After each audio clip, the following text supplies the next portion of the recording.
Hi, my name is Scott, and I have read all of the Harry Potter books multiple times. I've seen all of the movies, and like most of my peers, I continue to be a Harry Potter enthusiast to this day. And I'm Becki, and I have never read a Harry Potter book or seen any of the films, which makes me the ultimate Muggle.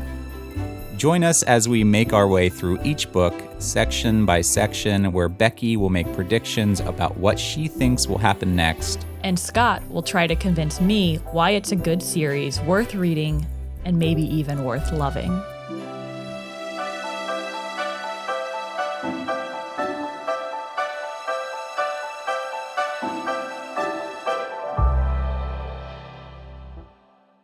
Hi everyone, welcome to A Muggle's Guide to Hogwarts, where we are exploring the Harry Potter series with the ultimate Muggle, someone who has never read the books, never seen the movies, and never ever intended to do so until I very politely asked her to read them with me.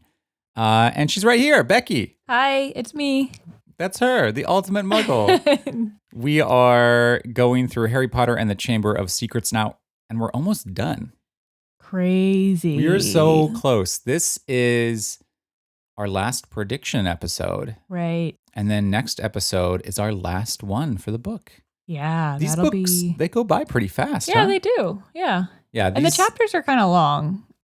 These ones are definitely longer than the first book. Yeah. Yeah. I remember I loved like really short chapters in books when I was little. Did you? Well, because you felt like you were making a lot of progress or Yeah, something? it would be like 2 or 3 page chapters. I'd be like, oh yeah. Yeah, I read like 12 chapters. Yeah. Yeah, the books get progressively longer. So Yeah. the first one's the shortest. This one's, I think, is the second shortest, and then they get progressively longer. So as we're doing this, as we're doing more seasons of this show, they will probably take quite a bit longer. But yeah. How are you feeling? Feeling okay. Yeah? Yeah, feeling good. Good. Did you like the 3 chapters that you read? Medium. Medium. Yeah. Okay, well let's talk about them. So last episode, Becki made predictions for chapters 13, 14, and 15 of Harry Potter and the Chamber of Secrets. And now we're just going to talk about those chapters a little bit, explore them, figure out if our predictions were right or wrong. And then at the end of this episode, Becki is going to make predictions for chapters 16, 17, and 18, which are the last 3 chapters of the book. So chapter 13 was called The Very Secret Diary. Yeah. My prediction was pretty much right for that one, like how it operated and how they got to like see the memory played out. Yeah, you were right. Yeah. Because you were like, this is going to be something where the diary kind of sucks you into the memory of it, right? You were like, they're gonna experience the memory or something that's written in this diary. Yeah, you were spot on with that. That's a little, I don't know, that's a little suspect. How'd you know that? Well, I think because you listed it as a place as well as a character. Yeah. So I was like, okay, so they have to like... I try to give little hints like that because I don't want you to like be totally shooting in the dark. Right. But yeah, you're very good at making those connections. So the very secret diary, someone throws a diary at Myrtle's head. Yeah. Myrtle's in her bathroom. Someone throws this book at Myrtle's head and she's crying and she floods her bathroom again. And that's how Harry and Ron notice it. And so they go in and they're like, what's going on, Myrtle? And then she gives them the diary, tells them someone came in, threw it at her head, and then ran away. Yeah. And so that's how Harry gets this diary, but there's nothing written in it. Right. So everyone's like, ugh, if only he would have written something in the diary. Right. But the diary has the initials T.M. Riddle on it. Yeah. And doesn't it have a year and Harry like put together that it's the time that the chamber was open last time? It might have a year. Yeah. They do some math and they're like, the Chamber of Secrets was opened. They do that a lot. Or they're like, this looks like it was 50 years ago. This book looks old. It looks 50 years old.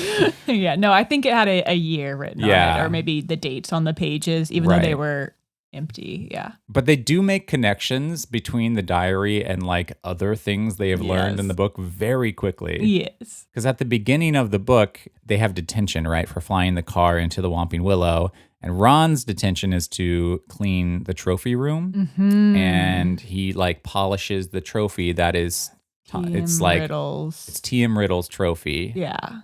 Which is Tom Riddle. Right. And it's a trophy for like special services to the school or something. So they like very quickly remember that and make that connection. And they're like, well, he must have been around when the chamber was opened. Right. And yeah. Right. They're good at jumping to conclusions for sure. Yes. Yes. And getting involved in things that have nothing to do with them. Hermione is around and she's been decatified at this point. She was a cat. Right. And now she's not a cat. Not a cat. And so they have a conversation about Tom Riddle and what his deal is. What are you laughing about? I was thinking about The Good Place. Janet's like, not a girl. Hermione's like, not a cat. Not a cat. Not a cat.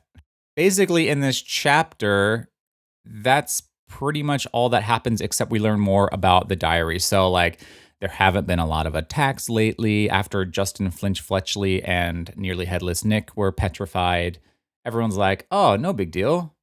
It's totally fine. We'll wait, the few more months until the Mandrake stuff is ready. And everyone's like chilling out. They go through in these books, there's these long sections where everyone's like calm and then they freak out again because people get attacked and then they're calm again. Right. So this is a calm phase. And I think at one point, Harry and Malfoy like bump into each other and Harry drops all of his things, all of his school supplies. Yeah. Including a bottle of ink.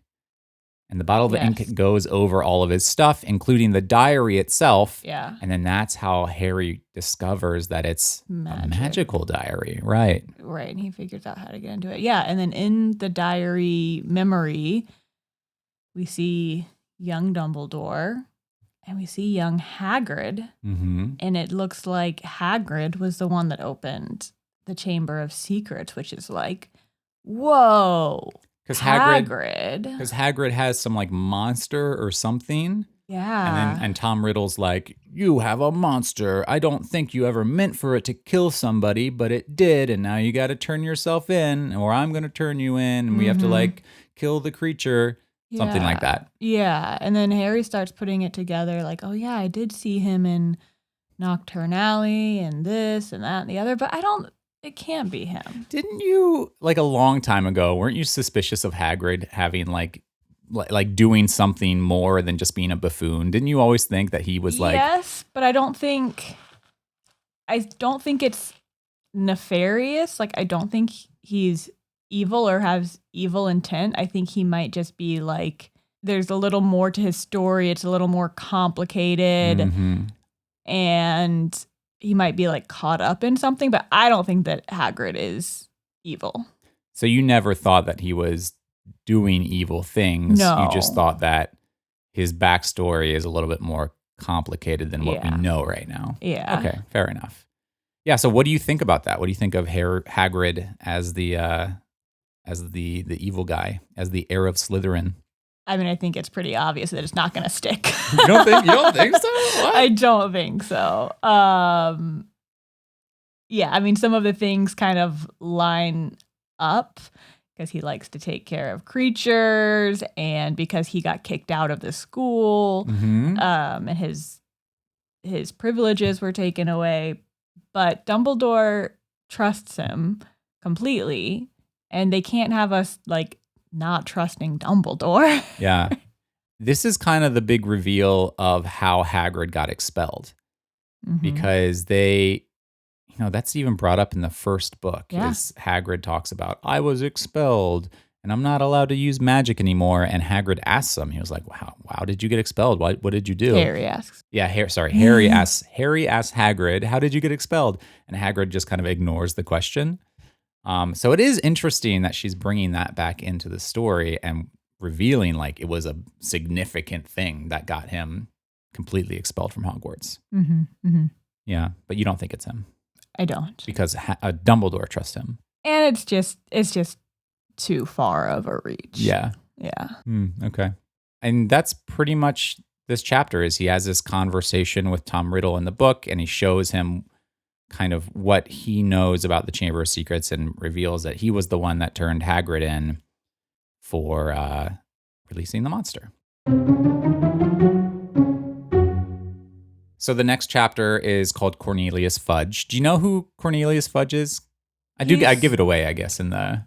Well, he's the Ministry of Magic, like, head honcho. Yeah.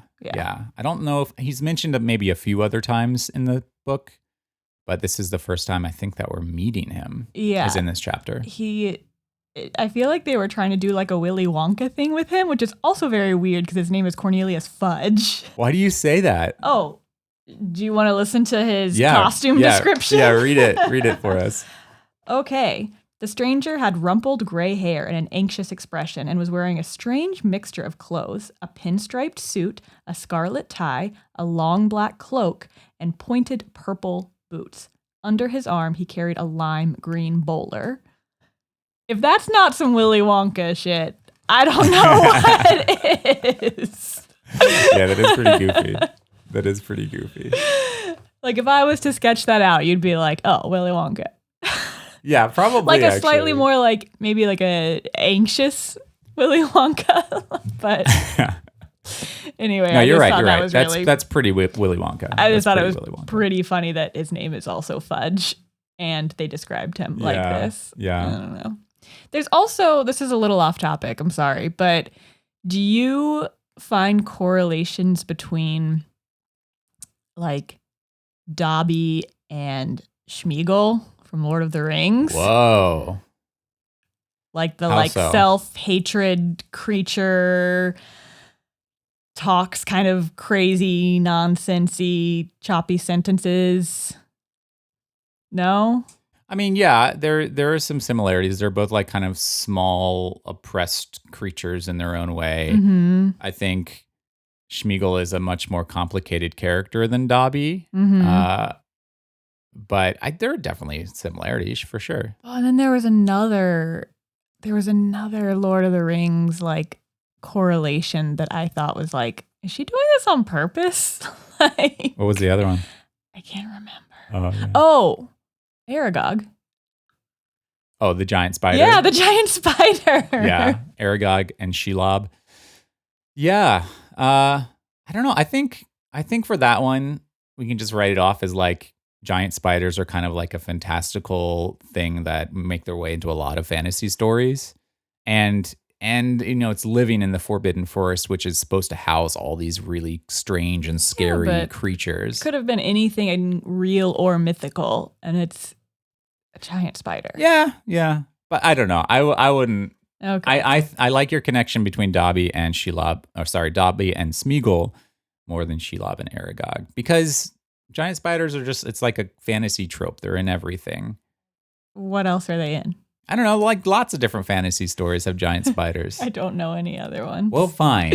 But that's why I'm asking. I think Rocky's not a spider, even though he kind of looks like one. Oh man, you're throwing in a reference that not a lot of people will get, I don't think. Really? Maybe. Okay. Have any of you guys read what's it called? Project Hail Mary. Have any of you read that? Because it's amazing and you should go read it. And there's a character called Rocky in it. Yeah. That kind of looks like a spider. Yeah, maybe. It depends on how you imagine him, but I kind of imagine him like a spider. Anyway, we're very off topic. Cornelius Fudge. So in this chapter, a lot happens actually. So they're finishing up random stuff with a diary, kind of figuring out what it is. And they pick classes in this chapter for like their next year. So for their third year, they have to pick classes. Mm-hmm. And Hermione picks all the classes because she wants to do all the things. Yes. And that's actually important. That will come into play in the next book. Oh. And then Harry and Ron can't figure anything out and they don't have any interests. And Harry thinks he's only good at Quidditch. And so they just pick the same classes. Yeah. Because they're boring. Yeah. Yeah. They're also 12. Yeah. It probably is pretty tough to make decisions like that when you're 12 years old. Yeah. Did you ever get to choose your own classes? Yeah, and like, don't you get to do that in like high school? I guess you maybe get not some electives. middle school. Like, yeah, I remember like signing up for like an art elective in middle school. Mm-hmm. I think, yeah, but not a lot of them. Yeah, yeah, it's pretty much set what you have to do. Yeah, I'm trying to remember like. It's probably signing up similar. for It's probably similar in Hogwarts. Like they have set classes they need to take, and then there are different classes that they can take if they want to. And Hermione just wants to take all of them. So they're signing up for classes. They go to play this big Quidditch game that they're super excited about against Hufflepuff, I think. And they get there, and who is it? Is it Mrs. McGonagall that comes out? And well, before that happens, Hermione, like they're having a conversation with Hermione. Hermione has like some kind of realization, and then says she needs to run off to the library. Oh yeah. And so she runs off to the library. Everyone else is going to Quidditch game, and then right before the game, McGonagall runs on and cancels it. She's like, "No more Quidditch." Yeah. And not only cancels it, but they put in like super strict rules for students in between classes and what they're allowed to do. They're basically confined to their common room. Yeah, and they also talk about like, oh, if things don't get better, they're going to have to shut down the school. And it's a lot. It's because Hermione and Penelope Clearwater get attacked by the monster and are petrified. Yeah, that's a game changer because now they have to solve this without the smart one. Did you think that was going to happen? No. Really? No, I did not. Wow. Yeah. That was a surprise. They have to solve it now without the smart one? Yeah. Uh-oh. Ruh-roh. Uh-oh. And so, like, in desperation, Ron and Harry are like, we have to go see Hagrid because if he was involved in any way last time, maybe he can help or maybe they can just learn more. So they go off to go visit Hagrid underneath their invisibility cloak, which, by the way, would have been really helpful in like any other part of this book. They just like forgot that they had an invisibility cloak. It seems like it. Yeah. And you're like, oh yeah. Just use that for anything. Like, I don't know. One thing that comes to mind for me is when they had to find the Slytherin common room, just like follow a Slytherin underneath their robe and see where they go. That's a good point. I also want to say one thing. I feel like Percy's acting weird. Interesting observation. I feel like he's been acting weird for several chapters and he's a bit uppity and I'm worried that he knows something or is involved in something. Okay. But I like Percy. You like Percy? Yeah. So what has he been doing that's weird? I'm trying to remember. There was some like kind of like a outbreak or something that he had. He was like yelling about something in a previous chapter, wasn't he? Maybe. He definitely is. He comes up a lot in this book. Yeah. And he does seem odd for sure. Yeah, I just feel like it was the last time, whatever happened last time, I was like, this seems weird. And then now that Penelope has been petrified, he's like freaking out because he didn't think prefects could be petrified. So, which is kind of a weird stance to take. Yeah. Yeah, a monster wouldn't dare. Yeah, and maybe he's just scared because he's a prefect, so it makes it a little more like close to home or whatever. But I just wanted to bring up that I'm a little sus of Percy. It's a good observation. Yeah. So Ron and Harry go to Hagrid, which is always a fun time. But they don't really have much of a conversation. Hagrid opens the door and points a crossbow at them. Oh yeah, he's like on edge. He's like really on edge. Yeah. And yeah, they talk for like 2 seconds and then there's like a knock. Mm-hmm. And then so Ron and Harry have to hide under the cloak. And in comes Dumbledore and Cornelius and Lucius. They all come in together. Lucius comes a second later. Okay. They it's Dumbledore and Cornelius Fudge, and they have a conversation. And Cornelius is like, I gotta take you in, Hagrid. There's been too many things going on just for publicity, like for public appearances. I need to take you in so it looks like the Ministry of Magic is responding to this and doing something. Mm-hmm. Which is like a bad line. If cops ever tell you that, don't do it. Dumbledore's like, Hagrid has my full confidence. He has nothing to do with these attacks. But then before they can really get anywhere, Lucius steps in. Right. And Lucius Malfoy, who is apparently on like the board of governors for the school. Yeah. He hands Dumbledore a letter that's been signed by all the governors for his removal. So they're getting rid of Dumbledore. Well, like suspension, right? It's not like permanent suspension of the headmaster, like until they kind of resolve what's going on with this creature or whoever's wreaking havoc on the school. So Dumbledore's gone. They take Hagrid away to Azkaban, which is the wizard prison. And Hermione's been petrified and everything's going crazy.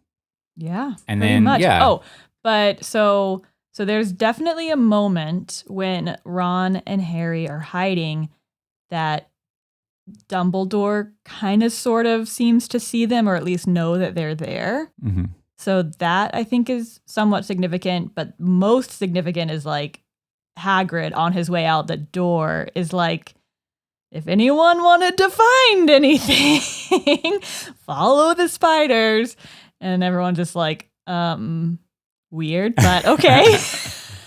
and do you remember what Dumbledore said? I think he was like, he looked directly at them and he said, help will always be given to those at Hogwarts who ask for it, which is kind of strange. Yeah. So those are the kind of the two things that were clearly directed at Ron and Harry when they were hiding under the cloak. Right. And that's that chapter. Yep. Oh, and they have to take care of Fang. Crazy shit happens in that chapter. Oh, yeah, we can't forget about Fang. Don't forget about Fang.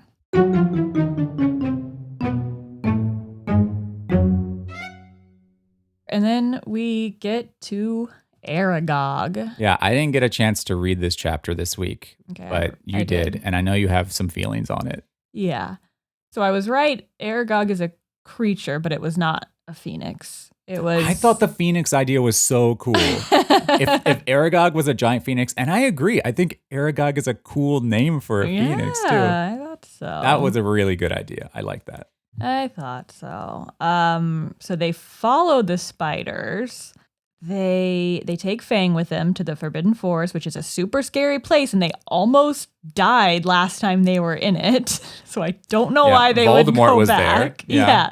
Voldemort was sucking unicorn blood last time they were in the Forbidden Forest, but they're like, we can probably risk it. Kids. And they see some spiders crawling and they decide that they must be going to the Forbidden Forest. So they follow them. Then they hear something crunching over sticks and they get all scared. And it's the car. It's a Ford Anglia. Yes. And I like how they said that it had basically been living in the wild for the last couple months or whatever, that it had wild antics about it. It's a car. It's a magical car. I know, it's but been enchanted. It had gone feral or something, basically. Yeah. So that was pretty fun. We were just talking about that today with that. We went on a hike and we saw a car in the middle of the woods. And then Theo barked at it. The first thing you said when you saw that car was like, it's the Ford Anglia. Yeah. See, Harry Potter is affecting my life. I never would have said that before reading this book. You would have been like, weird, there's a car in the woods. Why is there a rusty car here? I do think it's strange when there are cars just in the middle of the woods. Well, it's a magic scenario, The car's been enchanted, it drove in, it loses its magic. Not the one that we saw today. Oh, maybe. Yeah, I guess you never know. But then... Can I just say something before you go into more detail? Yeah. I just want to say that there's throughout this whole book, a lot of people suspect Harry is the heir of Slytherin. But then when Hermione gets attacked, pretty much everyone forgives Harry for that. They're like, oh, there's no way you're the heir of Slytherin because you wouldn't attack your best friend like that. Right. So everyone now thinks that he's in the clear. Right. Yes. I just wanted to bring that up. Okay. I think that's... Yeah, good for him. Sure. Cleared his name. Okay, go ahead. Unless he knew that would get everyone off of his scent. So you suspect Harry now. Not really. But I do kind of think that this creature in this chamber is like not an actual creature.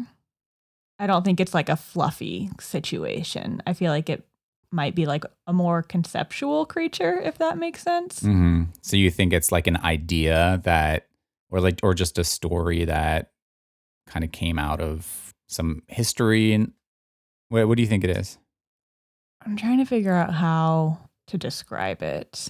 I don't really know. I just think if it was like just another fluffy or another bad creature situation, it would be kind of lame. Mm-hmm. So I think it might be like fear or like some kind of like concept that can that can kind of come out and like infect people or masses, but it's not like an animal. Does that make sense? Yeah, some kind of like manifestation of fear, or like, some weird magical element that's doing it. Because I think that's a good idea, because nobody's died from it, right? And it's affecting weird things. Like it got the cat, it got nearly headless Nick. No one's died. I guess I kind of think of it as like my theory. Have you seen Bird Box? Mm-hmm. My theory about Bird Box, because everyone kind of describes it differently and sees something different whenever they look at that monster. Like that's kind of how I imagine that monster. It's not like a physical thing. It's like a manifestation of your own fear or past or something like that. I don't know if there's a better way to describe that. It's a good idea. Because we've already had a lot of creatures, and now we have this spider creature. So getting back to Aragog, so they follow the spiders, and then they get taken up by these really huge spiders. Yeah. And then they meet head honcho spider, who's like old and blind, old man spider named Aragog, who is buddies with Hagrid, because Hagrid saved him from something. Kept him in a cupboard till he hatched. Aragog grew up in a dark cupboard, which is very much like the title character of this book. And Hagrid saved him, and now he has this whole colony of spiders. So Aragog is in the memory from the diary, Aragog is that creature that we saw. That's like the explanation. So Hagrid was just taking care of the animal because he loves animals and gets blamed for all this other stuff going on. Yeah. And Aragog explains that Aragog explains that Hagrid didn't have anything to do with the attacks. Right. Because he was the monster that Hagrid was taking care of. Right. But he does know what the monster is, right? Oh, does he? I think they ask him. Yeah, I think you're right. And he's like, "Oh, we don't speak the name," which sounds like another bad person we know about.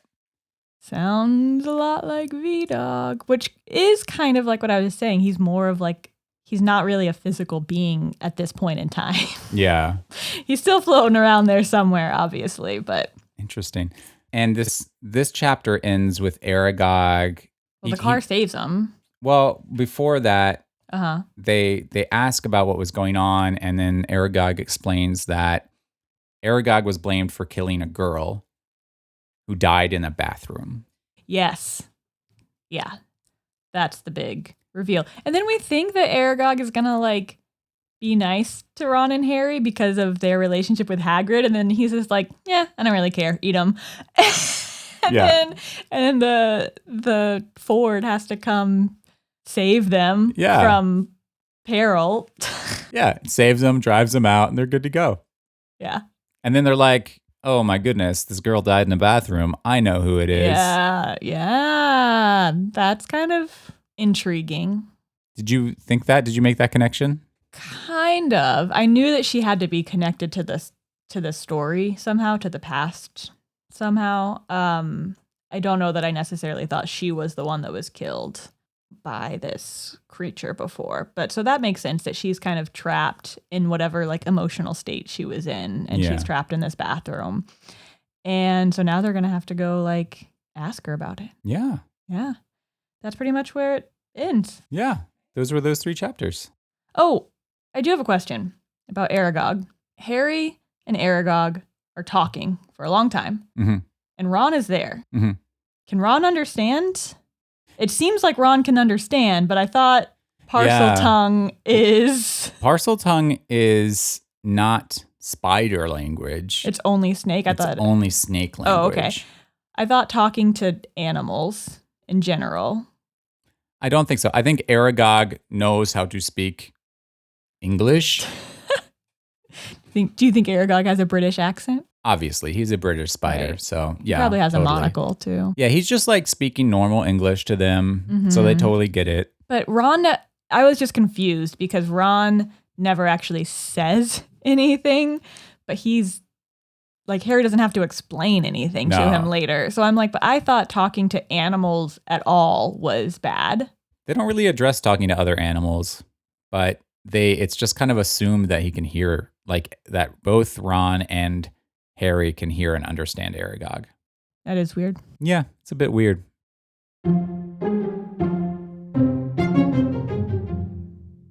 All right, now we're going to get into our prediction phase of the podcast. So how this works is Becki is going to try and make detailed predictions for the next 3 chapters of the book. Which is the end of the book. Which is the end of the book. And I'm going to give her a couple of guidelines. So I'm going to give her the names of those 3 chapters. I'm going to give her the main characters that play an important role in those 3 chapters. And then I'm going to give her the main locations that play an important role in those 3 chapters. Are you ready to hear them? Yeah. All right. Chapter 16 is called The Chamber of Secrets. That's the name of the book. Oh my God. Chapter 17 is called The Heir of Slytherin. And chapter 18 is called Dobby's Reward. The main characters are Harry and Ron, Ginny Weasley, Lockhart, Hermione, Moaning Myrtle, Tom Marvolo Riddle, Fawkes, the Sorting Hat, Mr. and Mrs. Weasley, Dumbledore, McGonagall, Lucius Malfoy, and Dobby. And the main locations are the hospital wing, the staff room, Myrtle's bathroom, the Chamber of Secrets, McGonagall's office, and the Hogwarts Express. That's it. Okay. Are you ready to make your predictions? Yes, I am. Hit them with us. Hit. Please leave that in. Okay, so Harry and Ron visit Hermione in the hospital wing. And they're like, oh, this is so sad. She's still petrified, and we need her brain to help figure this out. But what can they do? Then they have to go to Myrtle again. And they have to try to figure out what she knows. They have to ask her the right questions, and she's going to be really sobby and annoying and sad. But they have to figure out a way to get the information that they need. And they're going to figure out the key to something. And then they're going to have to set a trap. Okay, so I'm kind of torn on who I think this heir of Slytherin thing is. I've been suspicious of Lockhart from the beginning because he's also the only new person in the story other than Ginny or Colin. Colin's petrified. Yeah. Ginny's sweet. So I've been suspicious of Lockhart from the beginning, but I don't know. Just once again, I'm trying to think structurally in terms of what happened last book for it to just be another unsuspecting professor again after last book when it was Quirrell is just kind of very repetitive, I think. So I'm trying to think outside the box. I suspected Filch for a while because he was a squib, and I was saying I feel like squibs would have a more of a reason to be upset about mudbloods than anyone. I don't know. I think Lockhart is up to no good. And maybe he is the heir of Slytherin. He teaches defense against the dark arts, maybe because he's the darkest. But he's a bubbling fool, so I don't know. Well, do you think maybe he's acting like an idiot. Maybe. Like maybe it's all an act. Maybe. Yeah, he could be pretending to be a goof when in reality he's actually super powerful. Yeah, he's like controlling the whole thing.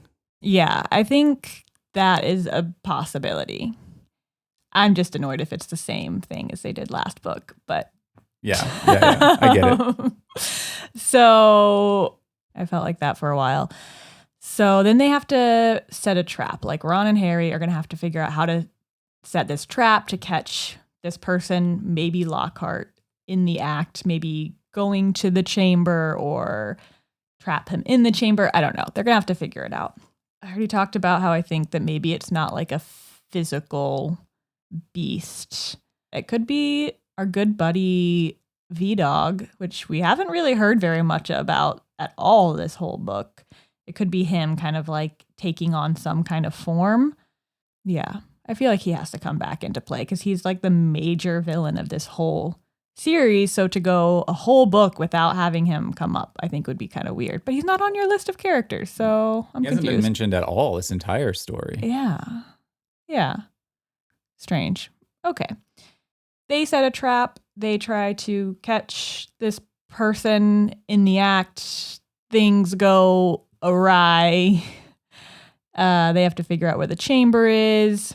I'm wondering how the sorting hat comes into play here. Like, do they bring it out to like put on someone's head and the sorting hat's like, oh yes, true Slytherin. In fact, the most Slytherin-y of Slytherins, the heir of Slytherin. That's a good idea. Like, do they have to like rig it up and like it drops on someone's head or something? Like that's part of the trap is like they trap this person and force the sorting hat on them and then that's how they figure it out? Yeah, maybe that's how they figure it out because Harry knows where the sorting hat is, so he knows how to get it.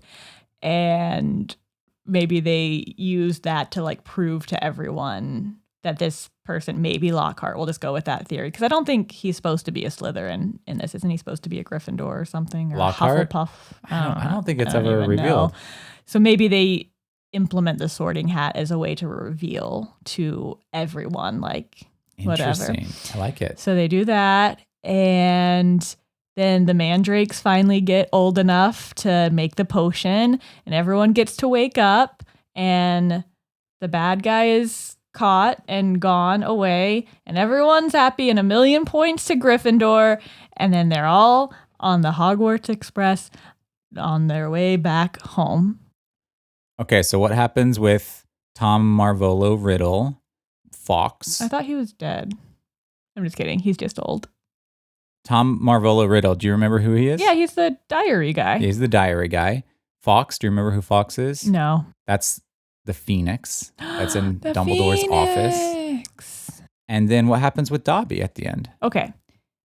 I don't know what happens with Tom Marvolo. Maybe they bring him in as like a witness to something that happened in the past, like since he was there and he saw some things, even though he kind of saw the wrong things. So they like bring him back to the school? Yeah, or maybe he's there somehow. Fawkes, the Phoenix, I don't know. He does something cool. We'll see. He's going to sweep in at the last minute and save them. Be like a Deus Machina. Deus Ex Machina? Yeah. That one. And I mean, the last chapter is called Dobby's Reward. Okay, yes, I get that. Lucius is going to show up and give Dobby some clothes, and then Dobby's going to be free, and it's going to be just like the ending of the Genie and Aladdin. It's going to be really great. You think Lucius is going to give Dobby clothes? So do you think Dobby belongs to Lucius? Sure, why not? Okay, fine. He doesn't. I want you to use all of these things here. I know, but it's hard. This is a really tough, like now that I think about it, it's a kind of a really hard ending to predict. It is. Yeah. I feel like I'm floundering a little bit here, but Dobby gets freed. I feel like we can assume that. And he must play like an integral part in solving all of this. Is he the creature? Oh. Is he the creature from the Chamber of Secrets and he keeps on escaping? I don't know. Maybe he's been doing it against his will on the orders of his master, and that's why he's been trying to warn Harry. he's been doing, petrifying people? Maybe. There's a lot going on here. There's a lot. This is a complicated ending. We're just going to have to read it. I love a lot of your ideas, though. You're thinking about this in a really creative way, and I love that. We're just going to have to read it and discuss it next time because I really don't know. And those are my predictions for the final 3 chapters of Harry Potter and the Chamber of Secrets.